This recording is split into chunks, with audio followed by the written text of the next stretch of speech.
Kung alam mo na isang araw o isang oras na lang ang buhay mo, paano ka mamumuhay sa nalalabing oras o araw mo? Sinong tatawagan mo? Anong gagawin mo? O ano yung babaguhin mo sa pamumuhay mo? Kasi napakadami nagsasalita sa panahon ngayon na parang alam na alam niya yung mga mangyayari sa buhay niya. Mamaya, bukas o sa mga susunod pa. Pakinggan mo to, kapatid. Ni hindi nga ninyo alam kung ano mangyayari sa inyo sa araw ng bukas. Ang buhay ninyo parang usok lamang, sandaling lumilitaw at agad nawawala. Sabi ni James dito, you don't know what will happen tomorrow. Grabe, napakatindi ano? Pero hindi niya ito sinabi para takutin tayo. Sinabi niya po ito para i-remind tayo, ipaalala sa atin ang realidad. At napaka-natural sa tao na magplano, mag-imbisyon, mag-isip para mamaya, bukas, sa isang linggo, sa susunod na buwan o sa isang taon.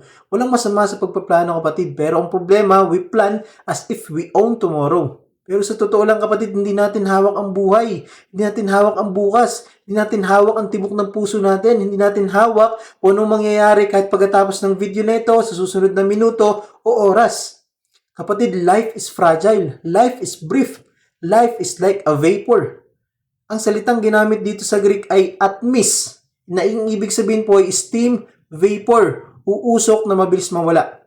Katulad nung pag nagluluto kayo, pag may kumukulong tubig, umuusok, saglit lang yun, mawawala din agad. Ganyan ang buhay ng tao kumpara sa eternity. Bakit po ba sinabi ni James dito sa verse na ito? Ito yung panahon na pinagsasabihan niya yung mga taong mayayabang sa buhay na nagsasabing, tomorrow, we will go to the city, magninegosyo kami, kikita kami. Pero hindi sila nagtanong, will this be God's will? Nasaan ang Diyos sa plano mo? So James reminds us that life is uncertain. Hindi mo alam ang bukas. Hindi garantisadong next year. Kahit kalusugan mo, hindi mo din kontrolado yan. Life is short. Mabilis dumaan ng mga taon. Parang kahapon lang, bata ka pa. Ngayon, napakarami mo ng pinagdadaanan. Parang kahapon lang, may mga kasama mo pa yung iba sa mga mahal mo sa buhay. Pero maaari ngayon, wala na sila. Life depends on God. Kahit anong gawin natin, kung hindi kalooban ng Diyos, hindi mangyayari yun.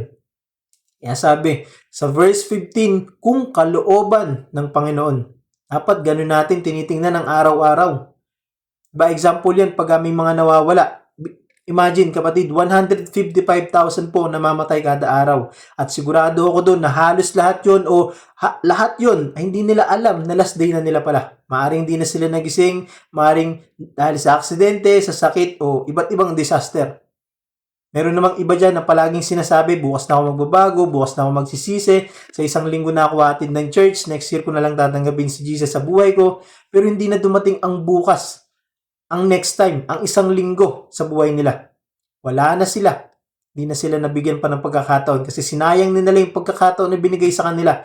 Nagpaplano, nagsasalita na para bang alam nila ang mga mangyayari sa buhay nila. Kaya kapatid, tandaan mo ang mensahe ni James sa verse na ito, that if life is short, use it for what matters. If life is uncertain, trust the one who controls everything. If life is like a vapor, give it to God. Kapatid, hindi aksidente na pinapanood mo ang video na ito ngayon. Hindi ko alam ang buhay mo, hindi man kita kilala personally, pero alam ng Diyos, kilalang kilala ka niya. Opo, maikli ang buhay. Yes, hindi natin hawak ang buhay natin, pero may good news ako sa iyo, kapatid. Alam ng Diyos ang lahat sa buhay mo, ang lahat ng mga mangyayari sa buhay mo at kasama ka niya. Today, habang may oras pa, magpakumbaba ka sa Panginoon, tanggapin mo siya sa buhay mo, magbalik loob ka sa Kanya, magsisi ka, talikuran ng kasalanan, mamuhay ka sa Kanyang plano at kalooban. Huwag mo nang ipagpabukas, kapatid. Huwag mo ipagpaliban because today is the salvation day. Hindi bukas, hindi sa susunod na linggo, hindi sa susunod na taon, kundi ngayon mismo. Kapatid, remember and always remember, life is short, but eternity is long. So choose wisely. Choose Jesus. Amen.